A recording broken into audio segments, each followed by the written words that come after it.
the universe will put that into practice for you. And I feel like in really special ways, when you talk to people about your dreams, people listen very well and they want to help you in most cases. Naturally, things are uncomfortable and like not every day is a good day. And I've learned that that's okay and it's not the end of the world, because when I have good days, I have great days. And when I have not so good days, it's like it evens itself out.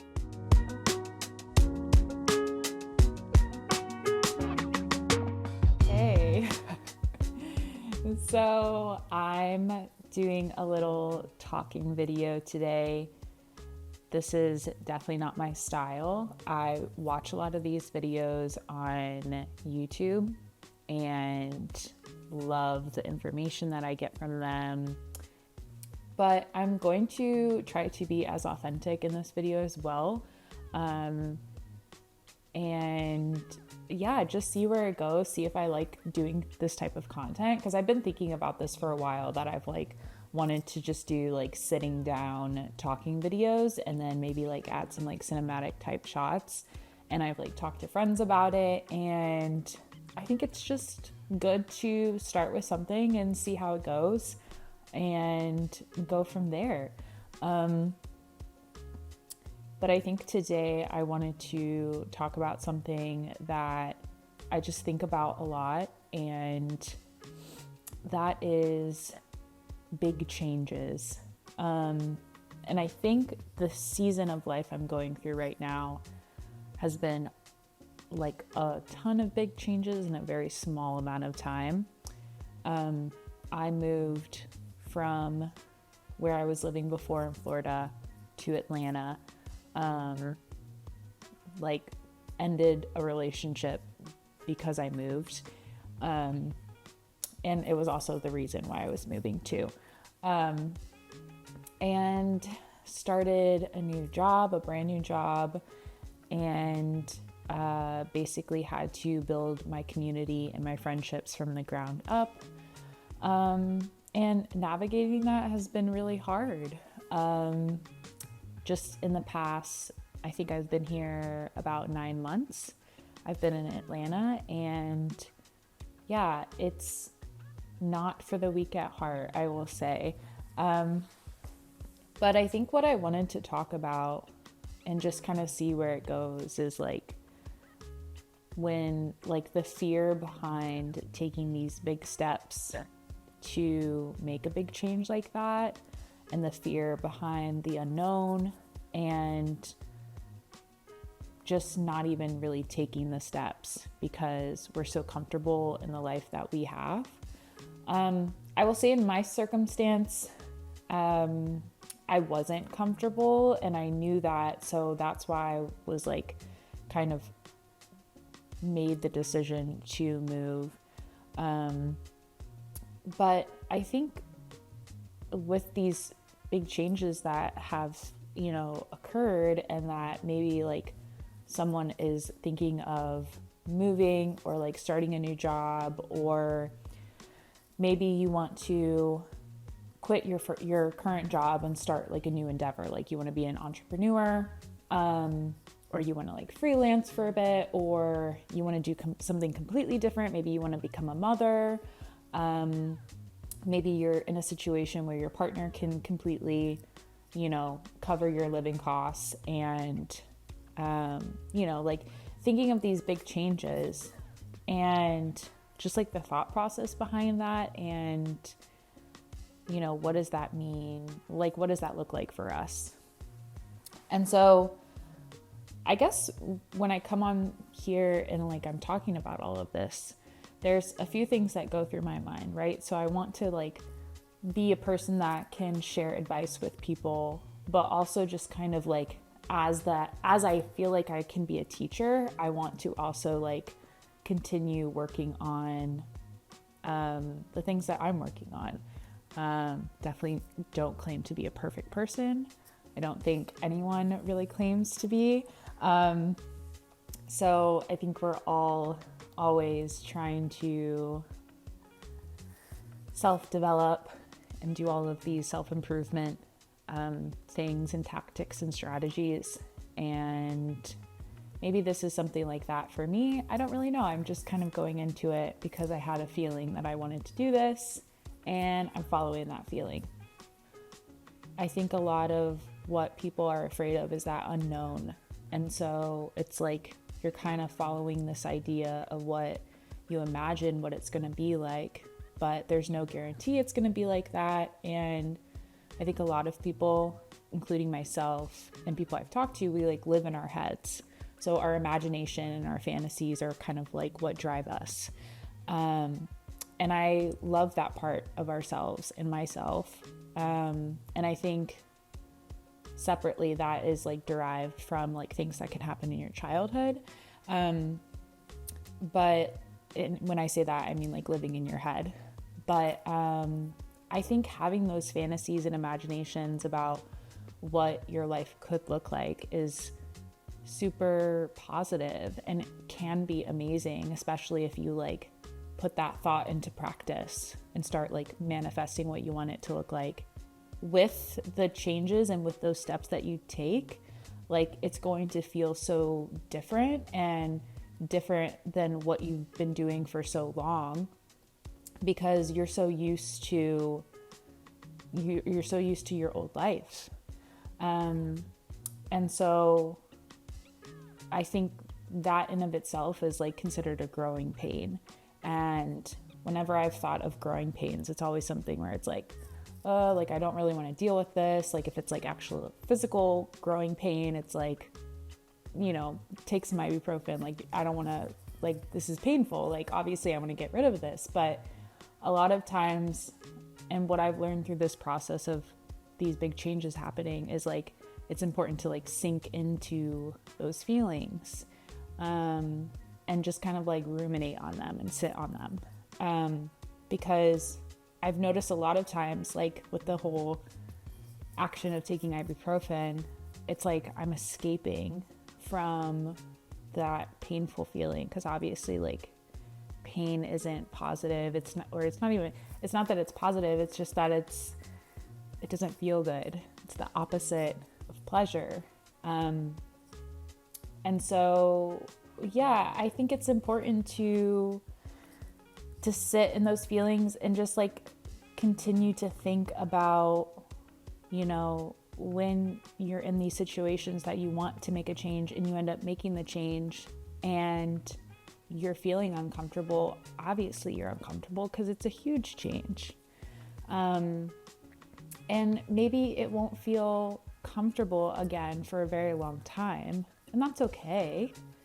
In some situations, maybe it's good for you to have like a benchmark to be like, I feel like back to normal, or I feel like if that doesn't sit with you, maybe I feel at a comfortable state, like a current state, because this is happening, or because this person is in my life or is not in my life, or something like that. Like having a benchmark. I think for me, my benchmark, I don't really know what it is.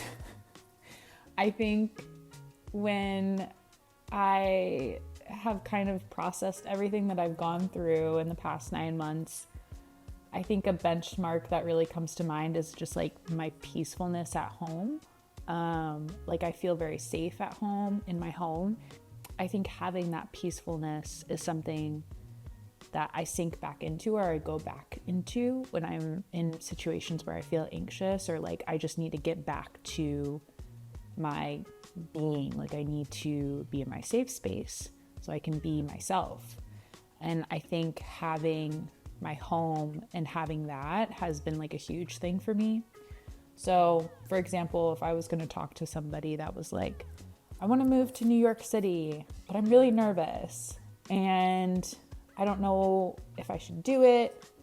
Well, my first thing would be like, yeah, you should do it, but like also acknowledge that you're going to be going through so many different everything with this decision, like prior to you actually moving, like all of the prep, and then all of the things that you're going to be going through when you actually make the move, like making new friends and finding an apartment or a house, finding a new grocery store.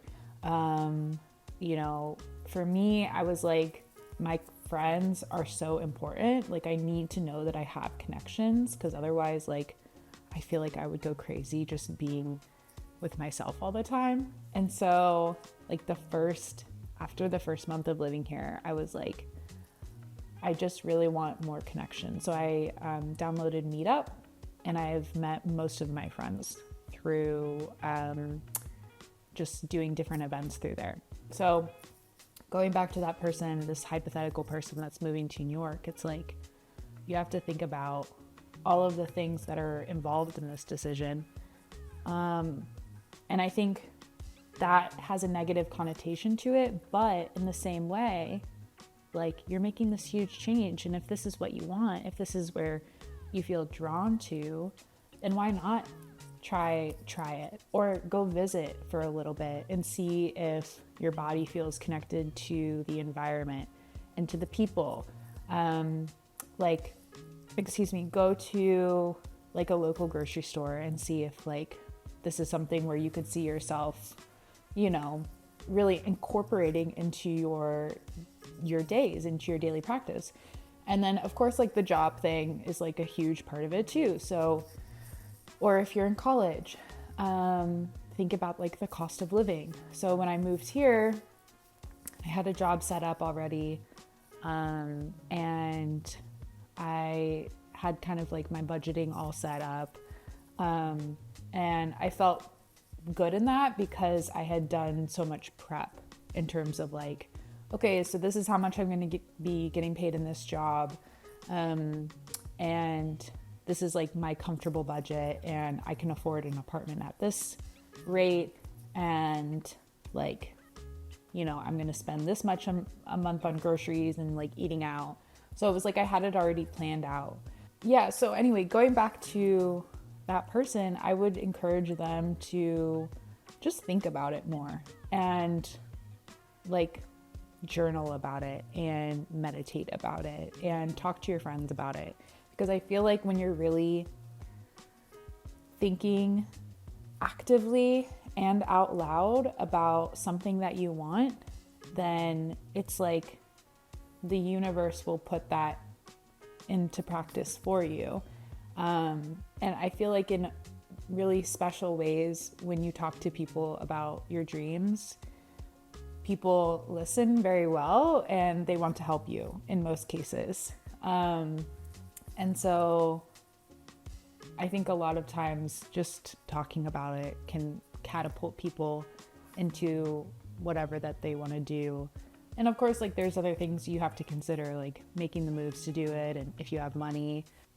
I think in terms of big changes, it's important to talk about it with people and, consider all of the different avenues too. Like, if you stay at the place that you're in, and then maybe say in this hypothetical situation, New York is where you want to be, then, visiting every now and then, or do you like connecting with friends there? Or like trying to make new friends there before you even move. So just things like that. One thing I wanted to talk about too was when it comes to moving, and especially as like a 20-something person that's like existing in the world that we're existing in right now. I think there's a lot of pressure put on young people to, get their education, find a job, find love. If you want to have children, have all these friends, have all these experiences. I feel like experiences is becoming more of a thing versus materialistic things. That's the trend I'm noticing. Like, people, going on trips and like seeing Europe and visiting Asia, or just doing like extravagant things in the space that, like, the place that you're in. And I think that pressure is really debilitating. At least in my experience, I feel like a lot of my daily decisions can be stemmed back to this pressure that I put on myself, and then the pressure that I feel like I get just from existing in this world. And so I feel like with that type of pressure, and then also with the anxiety of it, you have to think about, what really matters to you. And so, for example, if I was feeling pressure about seeing a friend next weekend, and I was like, I haven't seen my friends in a while, haven't really heard from them, or maybe a particular friend, I haven't heard from them. I haven't had a moment to really reach out or feel like I should reach out. But I'm feeling all this pressure about, hanging out with my friends. And maybe the pressure, maybe it isn't even pressure. It's just like a feeling like I really want to be around my friends. But maybe I'm tired and maybe there's like a project I wanted to catch up on, but I'm feeling this pressure that like I need to be with people. And I think I run into this a lot where I'm like, there's things that I want to do, but then the feeling of needing to be around people overtakes that. And then I'm in situations sometimes where I'm like, oh, like, I think I would rather be home working on whatever it is I'm working on. And so I think in this example, I would really like challenge myself and ask myself, like, like, do you really want to spend your time with these people? Or, like, where is this feeling actually coming from? Like, where is it rooted even in my body? And like, can you hang out with them for like a couple hours and then still have energy for that project to put in a couple hours for that project the same day? Kind of just like ideating it like that, if that makes sense. I think that's something I've been thinking about a lot, because my time, and I've told friends this recently, I feel like when I think about my time and my energy, it feels so sacred because I spend so much of my work week working, and then I'm going to the gym for mental health, and like working on myself. And then it's like those few hours of the day where it's like, what am I going to do? It feels so fleeting. There's a lot of that, especially if you end up living alone like I did, because I think you just end up kind of being your own roommate, like thinking through all of these things on your own, unless you end up like reaching out to like a family member or friend. And I think with pressure, I've learned to kind of navigate it in the way where like I'll try to spend less time on social media. I'll try to journal out what I'm feeling, and kind of like in those ways I feel like that's self-regulation, where I'm like, yeah, like I have the tools in my toolkit to figure out how to work through this. And so, yeah, I feel like that's kind of just what I've been feeling. And I think the other thing is with big changes and like the pressure that comes along with that, and I think I mentioned this earlier, but with these big things that are happening, obviously it's going to feel so different. But I do genuinely think that whatever the universe kind of hands to us in our situations, and whatever happens in life is like, that's where we're meant to be. Like there's decisions that are being made, and we make decisions for our bettermost self or higher self. And so I think everything happens for a reason. And I think naturally things are uncomfortable, and like not every day is a good day. And I've learned that that's okay, and it's not the end of the world, because when I have good days, I have great days. And when I have not so good days, it's like it evens itself out. But I definitely think that through my own decisions and my personal experience, I have learned a lot about myself, and I still am a lot. Um, and I think I'm exactly where I need to be. Because I think if I was anywhere else, that's where I would need to be. But I'm not. And where I'm at now, I'm existing. I'm living my life. This wasn't super structured, so I hope that through me talking, maybe some of this kind of resonated with anyone that ends up watching this. I'm just trying to like experiment to see what type of content I want to make, because I definitely want to keep making YouTube content. I feel more safe in terms of my content if I was like talking on YouTube, because it almost feels like on TikTok or Instagram, like I don't feel as safe. Maybe we could talk about that at some point.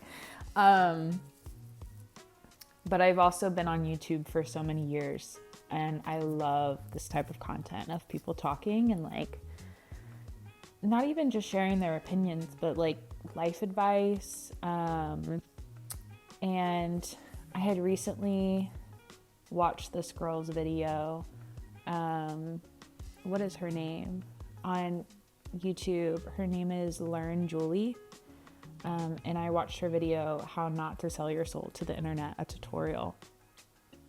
And I think she, in the way, gave me inspiration to kind of like, to put more structure into what I'm thinking and saying. Cause like, I could just like pour my heart out, cause I love to like, I guess just like talk about life. But what would actually be like not the proper thing to say, but what would actually be the best thing to say on this platform for the audience that I think would resonate with it. So I tried to like, in that way, kind of keep things vague.